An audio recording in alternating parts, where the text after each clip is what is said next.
Students, आज के video में हम लोग 10th क्लास के जितने भी फॉर्मूलाज हैं सारे फॉर्मूलाज का रिवीजन करेंगे, क्योंकि ये जो फॉर्मूलाज है वो आपको मैथ्स बनाने में काफी हेल्प करेगा। बोर्ड का एग्जाम में बहुत ही करीब है, बहुत कम समय बचा हुआ है और इस समय फॉर्मूला का रिवीजन करने का सबसे बेहतरीन है।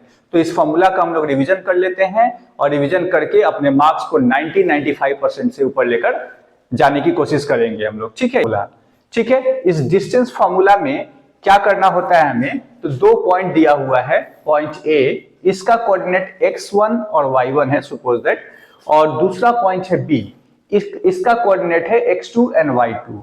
अब इन दोनों के बीच का अगर डिस्टेंस हमें निकालना हो, नाम ही है फॉर्मूला का डिस्टेंस फॉर्मूला, ये डिस्टेंस निकालने के काम आता है।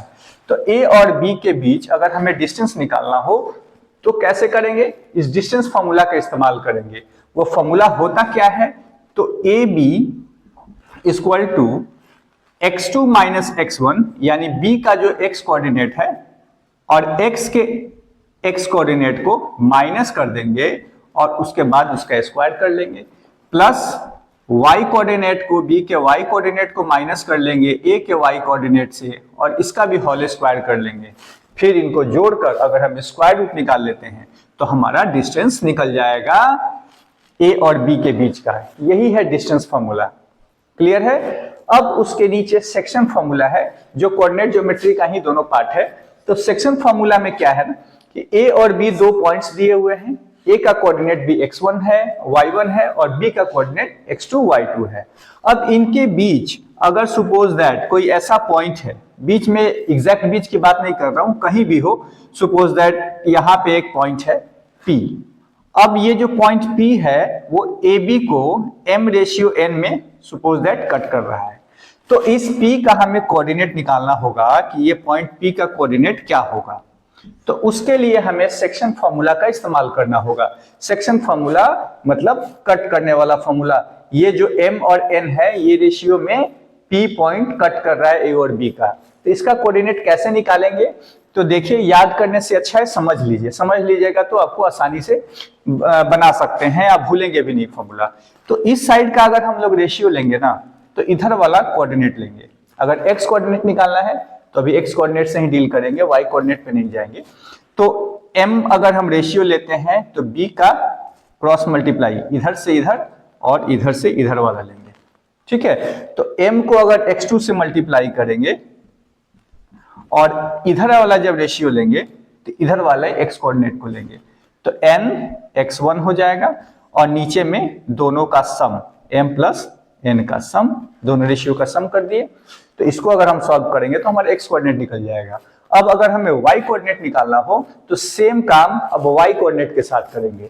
इधर के रेशियो को इस साइड के y कोऑर्डिनेट के साथ मल्टीप्लाई करेंगे और इस साइड वाले रेशियो को इस साइड वाले y कोऑर्डिनेट के साथ मल्टीप्लाई करेंगे और नीचे में दोनों रेशियो का सम को लिख देंगे और फिर उनसे डिवाइड कर देंगे। तो हमारा x और y कोऑर्डिनेट दोनों निकल जाएगा किसका, तो पॉइंट P का। क्लियर है। इसको नोट कीजिए, फिर आगे का फॉर्मूला बताते हैं। तो ये नेक्स्ट हमारा फॉर्मूला क्या है, सपोज दैट ये ट्रायंगल गिवन है हमें a b और c। a का कोऑर्डिनेट x1 y1, b का कोऑर्डिनेट x2 y2 और c का कोऑर्डिनेट x3 y3 गिवन है। अब इसमें ये जो AD है और ये क्या है, AD एक मीडियन है और G क्या है, सेंट्रॉइड है।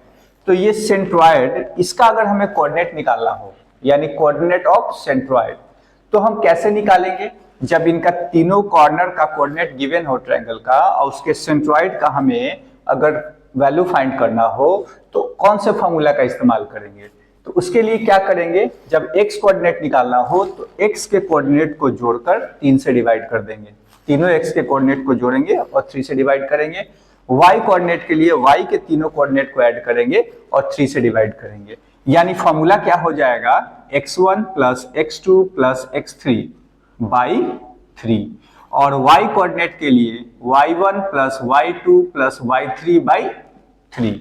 इससे हमारा सेंट्रॉइड का कोऑर्डिनेट निकल जाएगा। ये बहुत ही इंपॉर्टेंट फॉर्मूला है, इसको अक्सर आदमी स्किप कर देता है, माइंड में नहीं आता एग्जाम के समय, इसको आप जरूर रिवाइज कर लेना।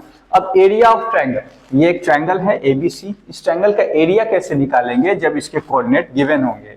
तो उसके लिए फॉर्मूला क्या है, 1/2 इंटू, अगर हम x1 कोऑर्डिनेट लेते हैं, x1 अगर कोऑर्डिनेट लेंगे तो ब्रैकेट के अंदर क्लॉकवाइज लीजिएगा, अगर इसका लिए तो इस दोनों को माइनस करेंगे, y2 माइनस y3,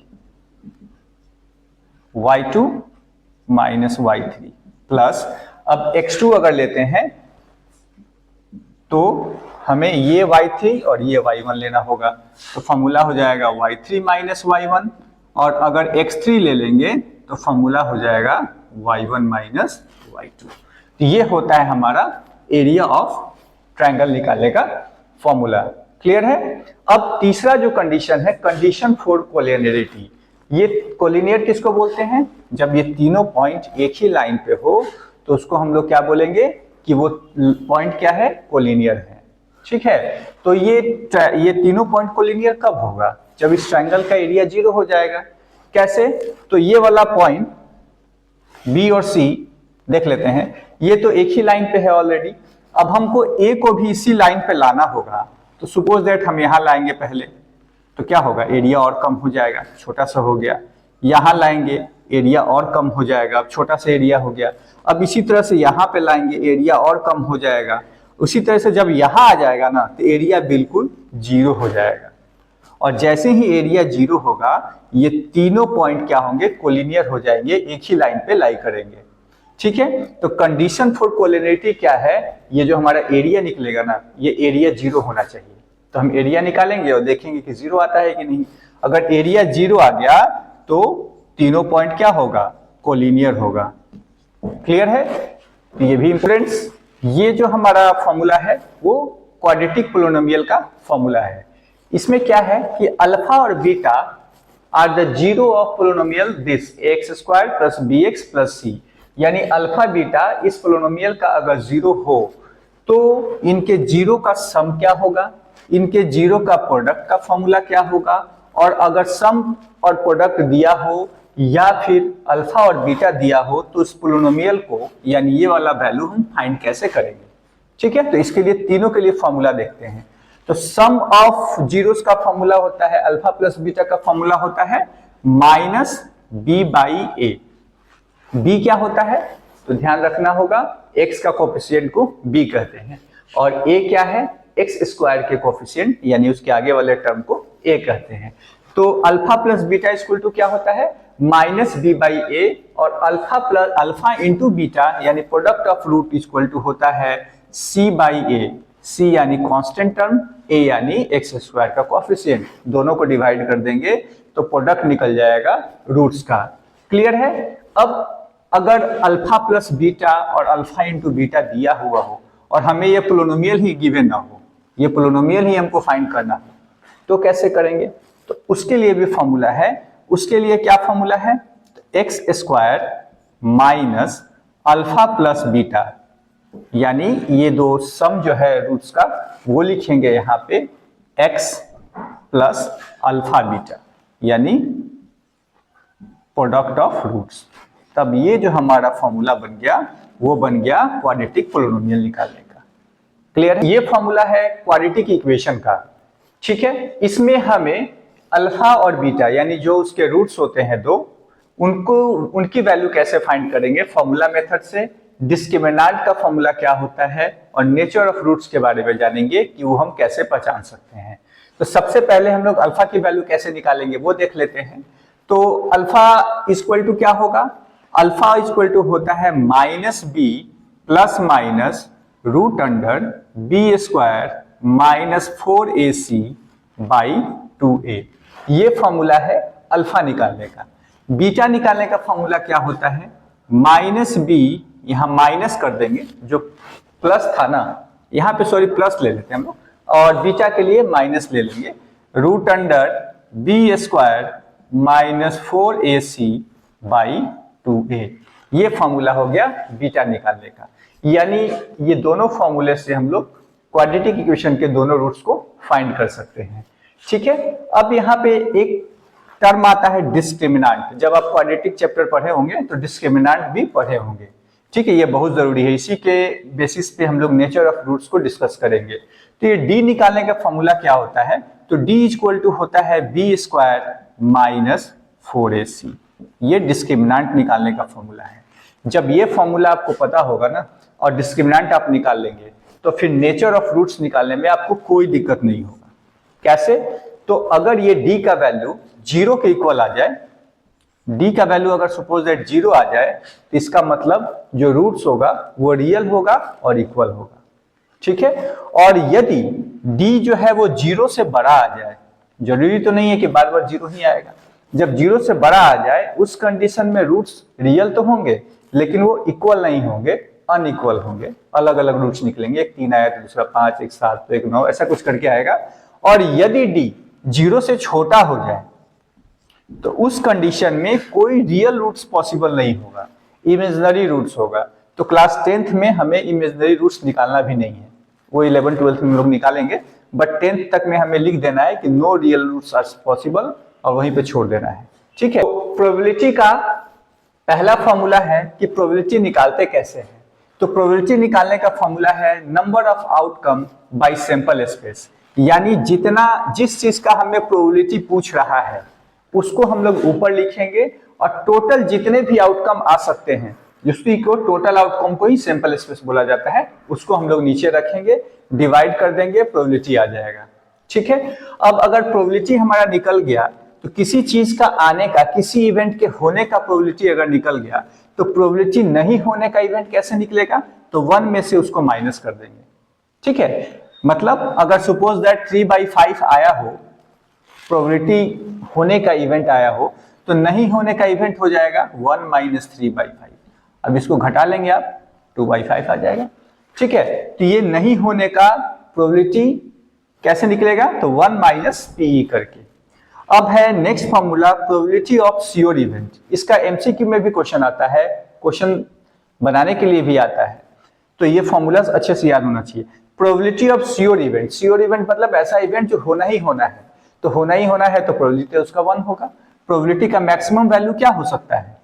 1, और मिनिमम वैल्यू क्या होता है? 0। यानी प्रोबेबिलिटी का जो रेंज है ना वो 0 के बराबर या उससे बड़ा हो सकता है, और 1 हो सकता है या 1 से छोटा हो सकता है, इसके बाहर प्रोबेबिलिटी नहीं जाता है। ठीक है। तो ये भी एक बहुत ही इंपॉर्टेंट फॉर्मूला हो गया या कंसेप्ट हो गया, आप समझ लो कि प्रोबेबिलिटी हमेशा 0 और 1 के बीच में ही रहेगा। 0 भी होगा, 1 भी होगा, और उसके बीच के जितने भी वैल्यू पॉसिबल है सारे वैल्यू प्रोबेबिलिटी के पॉसिबल है, लेकिन कभी भी 1 को क्रॉस नहीं करेगा। 1.2 प्रोबेबिलिटी नहीं हो सकता, 2, 3, 5 ये सब प्रोबेबिलिटी नहीं हो सकता है। ठीक है। और माइनस में भी प्रोबेबिलिटी नहीं जाएगा, प्रोबेबिलिटी हमेशा 0 और 1 के बीच में रहेगा, उसको आप ध्यान रखिएगा, ये बहुत इंपॉर्टेंट चीज है। अब प्रोबेबिलिटी ऑफ इम्पॉसिबल इवेंट, जब इम्पॉसिबल है वो इवेंट हो ही नहीं सकता है, जैसे सपोज दैट एक कॉइन हम टॉस करते हैं या एक डाइस हम थ्रो करते हैं, तो उसमें पूछा जाए कि 7 आने की प्रोबेबिलिटी क्या है, तो कभी नहीं आ सकता क्योंकि उसमें 6 तक ही नंबर रहता है, तो 7 आने की प्रोबेबिलिटी तो इम्पॉसिबल है, कभी नहीं आ सकती। तो उस कंडीशन में प्रोबेबिलिटी क्या होगी? 0। ठीक है। तो इम्पॉसिबल इवेंट का प्रोबेबिलिटी 0 होता है और श्योर इवेंट का प्रोबेबिलिटी 1 होता है। प्रोबेबिलिटी का जो रेंज है वो 0 और 1 के बीच में होता है। और प्रोबेबिलिटी निकालते कैसे हैं? तो number of outcome bye sample space, और नहीं प्रोबेबिलिटी नहीं होने का जो है वो क्या होता है? 1 - PE। क्लियर है? आप इसको नोट कीजिए। तो स्टूडेंट्स हम लोग अर्थमेटिक प्रोग्रेशन के कुछ फॉर्मूलेज देख लेते हैं। तो अर्थमेटिक प्रोग्रेशन में n टर्म अगर हमें निकालना हो, यानी Tn हमें निकालना हो, तो कैसे निकालेंगे? तो उसके लिए फॉर्मूला होता है a + n - 1 × d। ये Tn निकालने का फॉर्मूला है। a है हमारा फर्स्ट टर्म, n है नंबर ऑफ टर्म, और d है कॉमन डिफरेंस। ये सब आप पढ़े होंगे अर्थमेटिक प्रोग्रेशन जब आपने पढ़ा होगा तो। और दूसरा फॉर्मूला होता है Tn निकालने का, 2 फॉर्मूला होता है। एक होता है Tn = Sn - Sn - 1। ये दोनों ही फॉर्मूला से Tn निकलता है। ज्यादा इस्तेमाल ये होता है, बट कई बार इसका भी इस्तेमाल करना पड़ता है हमें। ठीक है। अब हम लोग सम ऑफ n टर्म कैसे निकालेंगे उसको देख लेते हैं। सम ऑफ n टर्म को Sn से रिप्रेजेंट करते हैं, और इसका फॉर्मूला होता है n/2 × 2a + n - 1 × d। ठीक है। तो ये हमारा होता है Sn निकालने का फॉर्मूला। एक फॉर्मूला और है n/2 × ए प्लस एल, ये फॉर्मूला भी कई बार काम आता है, ये भी ऐसे निकालने का ही फॉर्मूला है। तो ये फॉर्मूला कब काम आएगा, जब एल यानी लास्ट टर्म गिवन होगा। तो लास्ट टर्म गिवन होगा तो ये फॉर्मूला आसान लग रहा है, बट अगर नहीं दिया हो तो ये फॉर्मूला हम लोग लगा के निकालेंगे। ठीक है, तो इसमें टीएन निकालना होता है या एसएन निकालना होता है, मेनली इसी पे बेस्ड क्वेश्चन होते हैं। तो ये दोनों का हम दो फॉर्मूला आपको बता दिए जिसको बुक में दिया हुआ है। अब कंडीशन क्या होता है, कई बार आप क्वेश्चन सॉल्व करेंगे ना, तो उसमें दिया रहता है कि 3 नंबर एपी में है और उसका सम ये है, उसका प्रोडक्ट ये है, ऐसा कुछ क्वेश्चन दिया रहेगा। तो जब भी ये 3 नंबर दिया हो तो वो नंबर हम लोग लेंगे क्या, ये बहुत इंपॉर्टेंट है, इसके बिना आपका क्वेश्चन नहीं बन पाएगा। तो 3 नंबर जब भी लेना हो हमें अर्थमेटिकल प्रोग्रेशन में, तो हम लोग लेंगे a माइनस डी पहला नंबर, दूसरा नंबर लेंगे a और तीसरा नंबर लेंगे a प्लस डी। ठीक है, ऐसा क्यों करते हैं, क्योंकि जोड़ेंगे जब ना इसको तो डी डी कैंसिल हो जाएगा, सिर्फ a बचेगा, आसानी से फर्स्ट टर्म निकल जाएगा हमारा, उसके बाद तो फिर डी भी निकल जाएगा। ठीक है, और a और d जब दोनों निकल गया तो सारा कहानी खत्म हो गया, हर चीज निकाल सकते हैं हम लोग। ठीक है, अब अगर 4 नंबर बोले, बुक में 4 नंबर हो जो एपी में हो, तो उस कंडीशन में क्या लेंगे, ये याद रखना बहुत जरूरी है। a minus 3d, a minus d, a plus d और a प्लस 3d, ये 4 नंबर जब हमें लेना हो तो यही 4 नंबर लेंगे। इसको भी ऐड करेंगे तो देखेंगे अब d वाला टर्म कट जाएगा, इसलिए इसको इस तरह से लेते हैं हम लोग। और 5 नंबर अगर एपी में लेना हो तो क्या लेंगे, तो उस कंडीशन में a minus 2d, a minus d, a plus d और a प्लस 2d। ठीक है, ये 5 नंबर हो गया, इसमें भी हम लोग ऐड करेंगे तो d वाला टर्म कैंसिल हो जाएगा और ये आसानी से निकल जाएगा। क्लियर है, तो ये फॉर्मूला देखते हैं हम लोग। एलसीएम इंटू एचसीएफ को अगर मल्टीप्लाई करेंगे, 2 नंबर का अगर एलसीएम एचसीएफ निकालते हैं और वो दोनों नंबर का प्रोडक्ट करते हैं, वो दोनों बराबर होता है, यानी LCM into HCF equal to होता है प्रोडक्ट ऑफ 2 नंबर्स। ठीक है, ये पहला फॉर्मूला है। अगर एलसीएम निकालना हो, प्रोडक्ट ऑफ 2 नंबर्स और एचसीएफ दिया हुआ हो, तो प्रोडक्ट ऑफ नंबर्स को ऊपर और एलसीएम को एचसीएफ को नीचे लिखकर डिवाइड कर देंगे तो हमारा एलसीएम निकल जाएगा। ठीक है, और अगर एचसीएफ निकालना हो तो हम लोग एलसीएम से डिवाइड कर देंगे प्रोडक्ट ऑफ नंबर को, तो हमारा एचसीएफ निकल जाएगा। ठीक है, और चौथा फॉर्मूला है, अगर एलसीएम एचसीएफ दिया हो और एक नंबर भी दिया हो, दूसरा वाला नंबर अगर हमें निकालना हो तो क्या करेंगे, एलसीएम एचसीएफ को मल्टीप्लाई करके और जो नंबर गिवन है उस नंबर से हम लोग डिवाइड कर देंगे तो हमारा सेकेंड नंबर भी निकल जाएगा। ठीक है, तो ये जो पहला चैप्टर है हमारा मैथ्स का, उसका ये इंपॉर्टेंट फॉर्मूलाज है। ठीक है, क्या, LCM into HCF equal to product of 2 numbers. LCM निकालना हो तो प्रोडक्ट ऑफ 2 नंबर को एचसीएफ से डिवाइड कर देंगे, एचसीएफ निकालना हो तो एलसीएम से डिवाइड कर देंगे प्रोडक्ट ऑफ 2 नंबर्स को, और यदि सेकेंड नंबर निकालना हो तो एलसीएम इंटू एचसीएफ को गिवन नंबर से डिवाइड कर देंगे तो हमारा सेकेंड नंबर भी आ जाएगा। ठीक है, तो स्टूडेंट्स ये फॉर्मूला को आप अच्छे से जरूर पढ़ लीजिएगा और याद कर लीजिएगा, ये आपको बहुत काम आएगा एग्जाम के समय। ठीक है, क्योंकि इससे ही तो क्वेश्चन बनना है ना। अगर आप इसको याद ही नहीं कर पाएंगे, सब कुछ पता है कि आपने पढ़ा है, आपने रिवीजन भी किया है, सडनली आपको फॉर्मूला ही नहीं याद आ रहा हो, तो उस कंडीशन में क्या होगा, सब कुछ पढ़ा हुआ बेकार हो जाएगा। तो इस फॉर्मूला को अच्छे से आप याद कर लीजिएगा, ये आपके मार्क्स को 25 से 30%, 35% तक इंक्रीज कर देगा और आपको 90 प्लस वाले कैटेगरी में लेके चला जाएगा। 90-95% निश्चित ही आएंगे। ठीक है, तो हमारी तरफ से आप लोगों को बोर्ड एग्जाम के लिए बेस्ट ऑफ लक, और आप लोग अच्छे से मेहनत कर ले, जो 15-20 दिन बचा है, और अच्छा स्कोर लेकर आए। धन्यवाद।